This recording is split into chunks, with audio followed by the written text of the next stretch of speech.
Graças a Deus, estamos aqui mais uma vez, né? Já estamos hoje no sétimo dia.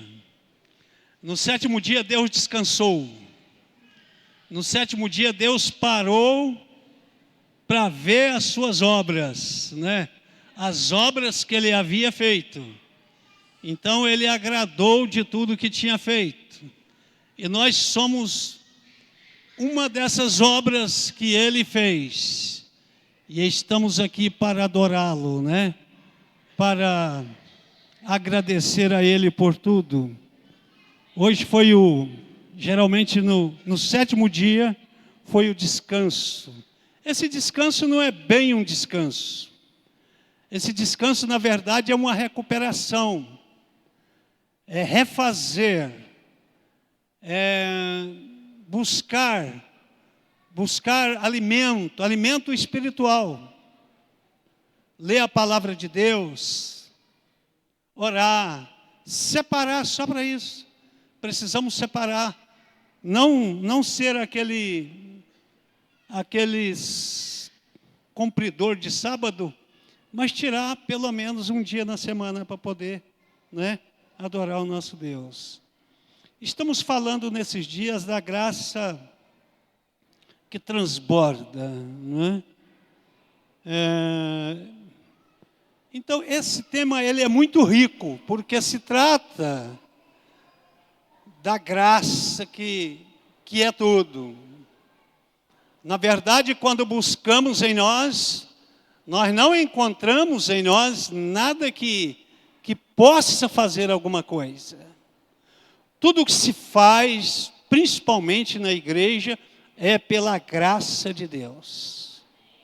Eu estava vendo aqui o bispo Paulo orando, expulsando o demônio, ministrando a bênção de Deus nos nossos lares, nas nossas casas.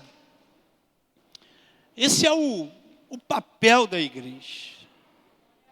E eu hoje pretendo falar sobre a graça capacitadora. A graça que capacita, sabe? Já que tudo vem de Deus, tudo vem do céu, tudo está no plano de Deus, a capacidade principalmente, não é? Eu quero ler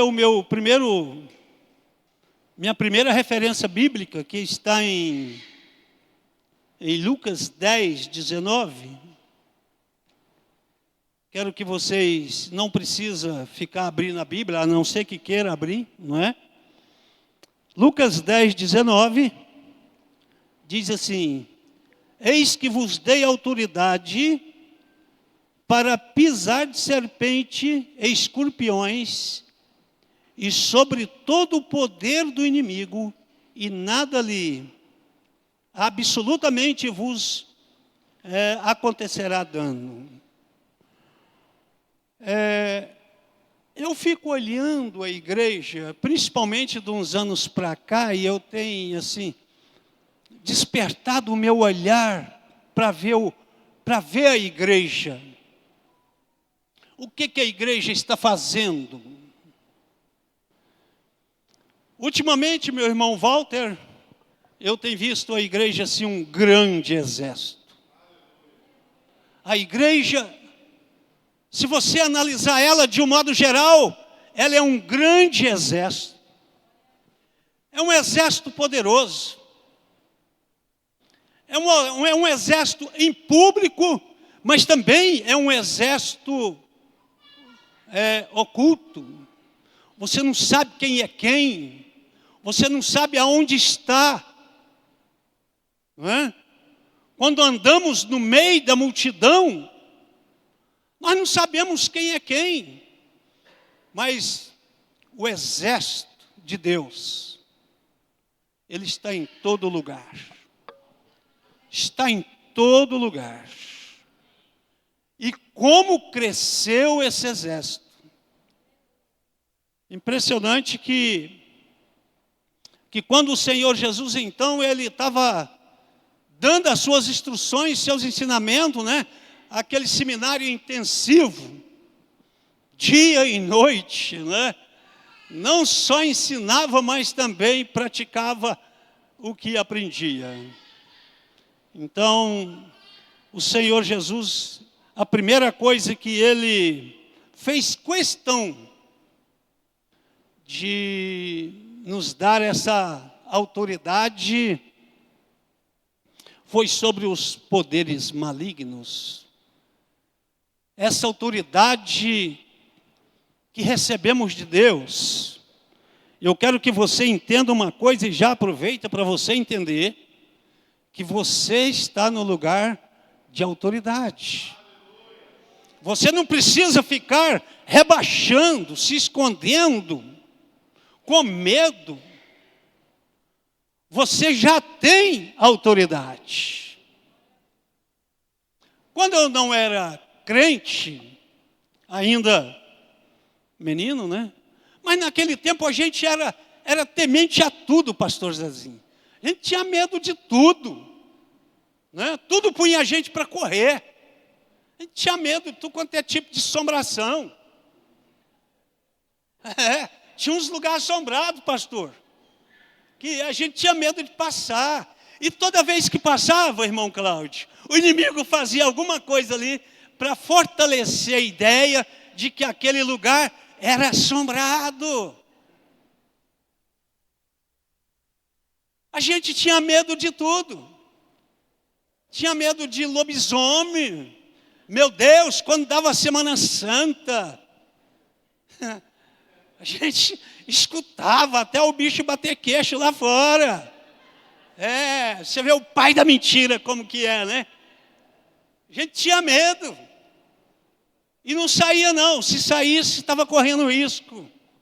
Estava todo mundo sob o controle da mentira, do engano, né? Satanás estava reinando, estava aproveitando. Muitas coisas a gente fazia, não é? Por temor à mentira de Satanás. Mas uma coisa aconteceu, meus amados. Quando convertemos, eu imagino as loucuras que nós fizemos quando convertemos. Aquele lugar assombrado, nós partimos para cima. Mas aquilo a gente partia numa autoridade. Aquelas árvores que saía de lá um cavalo. Teve uma árvore que nós levou 2 noites para derrubar ela, mas nós derrubamos no machado, cortando e dando glória a Deus, né? Aqui não vai ser mais um lugar assombrado. E nós desencantamos para a glória de Deus. Nós desencantamos muitos lugares encantados. Porque o nosso medo agora foi embora, o nosso medo, em vez de medo agora, nós estávamos tomados de autoridade. A presença de Deus manifestava lá naquele lugar. Naqueles lugares. Porque não era só um. A gente fazia questão de passar para mostrar para Satanás que agora nós éramos verdadeiramente servo de Deus, capacitado, a graça de Deus já havia nos capacitado. Isso não levou muito tempo para a gente fazer isso, foi dos primeiros dias. Entendemos que agora nós éramos autoridade. E essa autoridade nos trouxe um resultado muito grande. Até hoje, para a glória de Deus, a gente usa dessa capacitação, né? A graça capacitadora. A gente deixa de ser escravo. Eu aproveito para dizer, se alguém aqui é escravo de Satanás, mesmo estando na igreja, porque eu vejo, de vez em quando eu vejo alguns crentes com medo. Né? Com medo de cemitério, com medo de... Falar em cemitério, vou contar mais uma para vocês. Em Cristalina eu morava pertinho do cemitério. E toda vez que a gente passava para a igreja, passava na porta do cemitério. E lá dentro do cemitério era escuro. Sabe o que eu fazia com meus filhos? Dava dinheiro para eles. Vai lá dentro do cemitério, você sozinha. E quando você voltar, você tem R$ 5.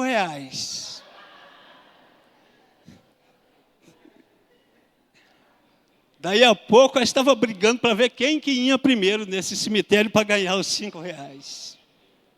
Mas quebrou aquele encanto, aquela mentira, aquele medo, né? A gente tem que trabalhar a nossa família, a gente tem que ensinar a palavra de Deus, a gente tem que procurar meios para libertar o povo de Deus. Amém? Se você ainda é desses que está submetendo essas coisas, seja agora um corajoso. O Espírito de Deus quer te capacitar. A autoridade que Deus nos deu, querem te capacitar. Para você deixar de ter medo de macumbeira. Ah, macumbeira era outra coisa. Que a gente morria de medo de macumbeiro.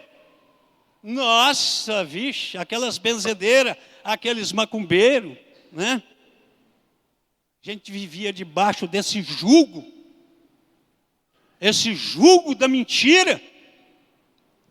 Mas quando o reino de Deus entrou na nossa vida, isso tudo foi por água abaixo, né? Agora somos autoridade. Ele nos deu autoridade sobre todo tipo de inimigo.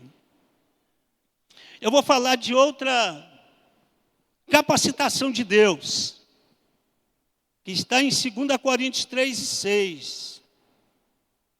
Diz o seguinte: o qual nos habilitou para sermos ministros de uma nova aliança, não da letra, mas do Espírito, porque a letra mata, mas o Espírito vivifica. Qual é o segredo? Qual é o segredo dessa igreja que desenvolve, que cresce na face da terra?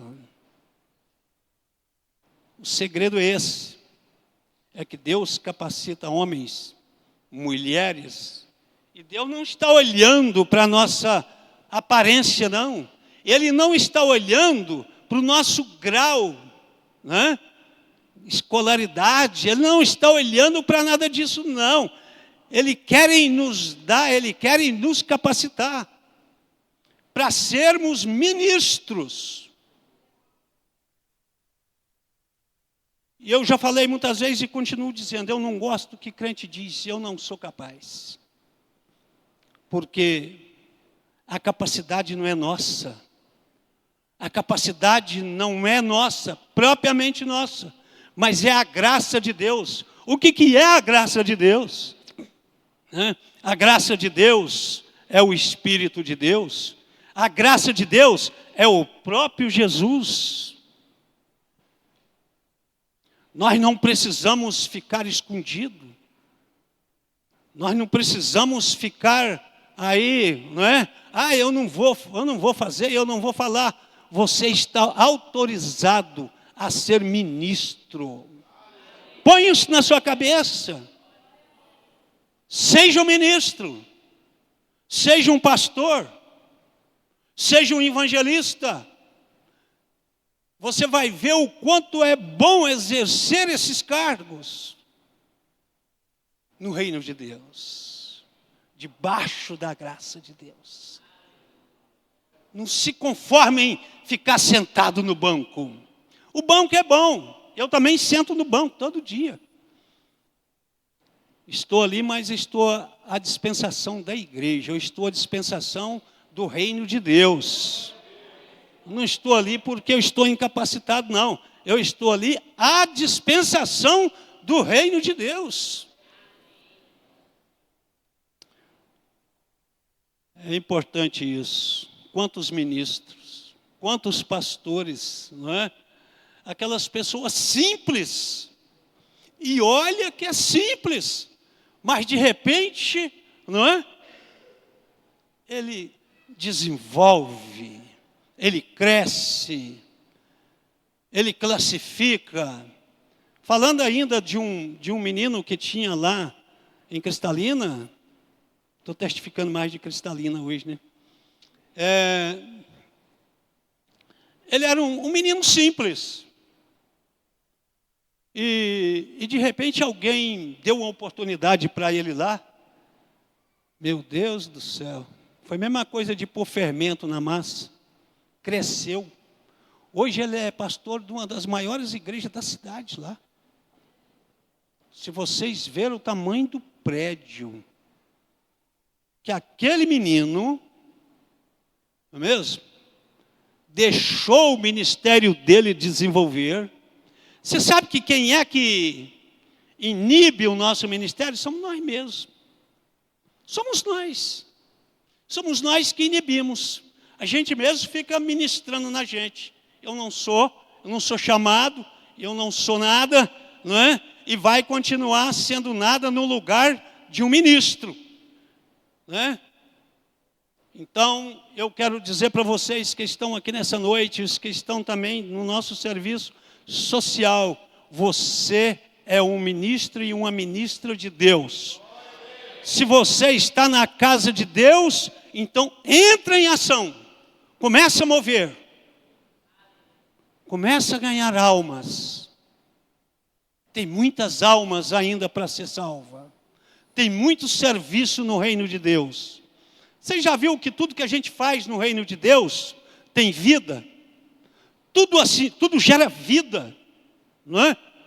Essas cestas que vêm para cá, gera vida, pastor Paulo, não é? A gente fica olhando para isso, traz para a gente vida.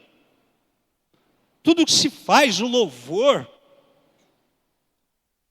tudo, a pintura da igreja, tudo que se faz no reino de Deus gera vida.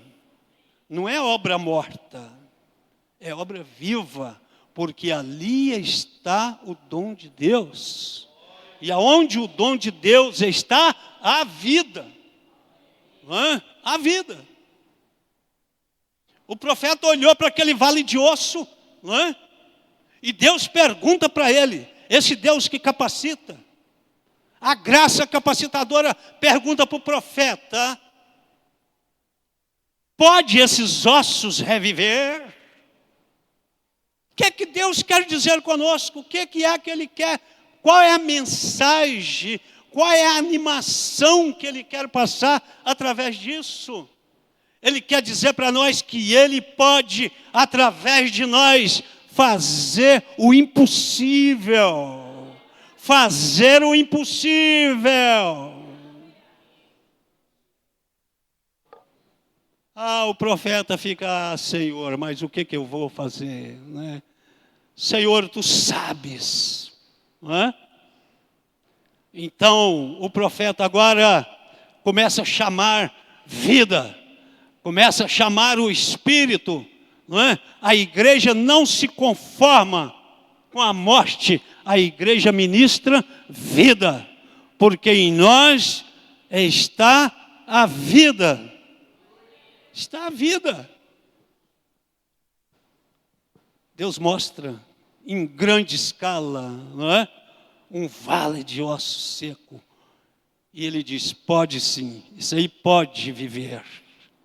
Começa a chamar o Espírito, começa a chamar osso por osso, para você ver que os ossos vão se ajuntando, você vai ver que carne vai agregando, você vai ver que o Espírito vai acontecer, e você vai ver que esse vale de ossos vai levantar.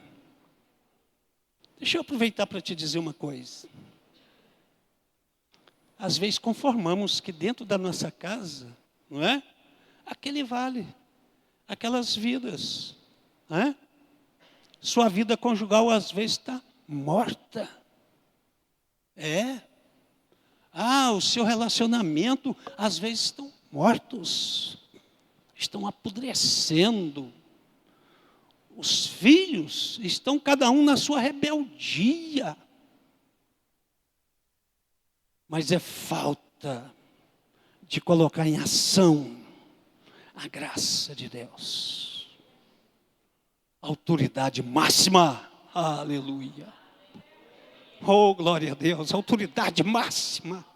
Não tem uma autoridade maior do que essa, que é a graça de Deus. E às vezes nós calamos e conformamos. Quem está errado às vezes não é aquelas pessoas, somos nós que calamos, adiante dessas coisas. Nós temos um Deus, nós temos a graça, nós temos Deus dentro de nós. Amém? Você tem Deus, você é a autoridade na sua casa. Você é a autoridade espiritual lá onde você trabalha.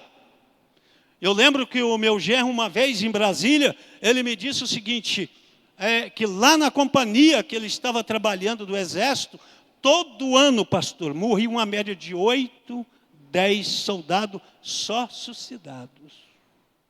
E ele entrou lá e deu uma ordem. Nesse ano, ninguém vai suicidar dentro desse exército. E ninguém suicidou. O que faltava ali? Faltava alguém que cresce e ministrasse o poder de Deus. O poder de Deus está à nossa disposição. Ele é dado. A graça é dada. Não é? Simplesmente, às vezes, nós estamos... E já é 9 horas. Eu falei assim, hoje eu vou pregar só até 9 horas. Eu não tenho nada para pregar mesmo, então só vou até as 9. Então, meus amados, até me esqueci agora qual que era, né? Mas, de qualquer maneira, precisamos tomar posse da graça capacitadora. Eu só quero dizer isso para vocês, que existe uma graça, um poder, um espírito que capacita de verdade. Diz Deus, fazei prova de mim. Faça prova. Experimente para você ver. Você vai ver a grande diferença, né? Eu quero ler com vocês mais uma referência aqui, não é? Que está em 2 Coríntios 9, 8. Deus pode vos fazer abundar em toda a graça, a fim de que, tendo sempre em tudo ampla, suficiente, superabundez em toda boa obra. Com toda a minha má leitura, esse versículo está falando da forma em que nós mantemos a obra de Deus. Há uma promessa. Há uma promessa forte. Sabe para quem? Muita gente não gosta que fala. Há uma promessa forte e poderosa na vida daqueles que sustentam a obra de Deus. O apóstolo está dizendo que superabunda. É uma coisa que vai além daquilo que nós investimos. Eu estava meditando sobre isso e pensando o seguinte, na velha aliança, na antiga aliança, era a lei. A lei é que era a lei, ou faz ou morre. Mas no reino de Deus, onde nós estamos, este reino poderoso, que nós estamos nele, ele trabalha com a disponibilidade. Se formos inteligentes, então a gente entende e faz e recebe. Tem muita gente que não crê em investir na obra de Deus. Não é só dinheiro, não, é tudo, sabe? A obra de Deus, ela é feita de investimento. Investimento alto, mas ele é disponível, ele não é forçado. Ninguém está dizendo, traz, você tem que trazer, senão você vai ser excluído da igreja, você tem que fazer, coisa e tal. Não, é uma obra do Espírito Santo. Mas sabe quem que inibe ela? Somos nós mesmos. É as más conversações que nos deixa pobre, que nos deixa na miséria. São os mensageiros de Satanás que fica aí pregando contra o investimento na obra de Deus. Se não investir na obra de Deus, então vai investir nas drogas. Vai investir na prostituição. Vai investir naquilo que não tem retorno.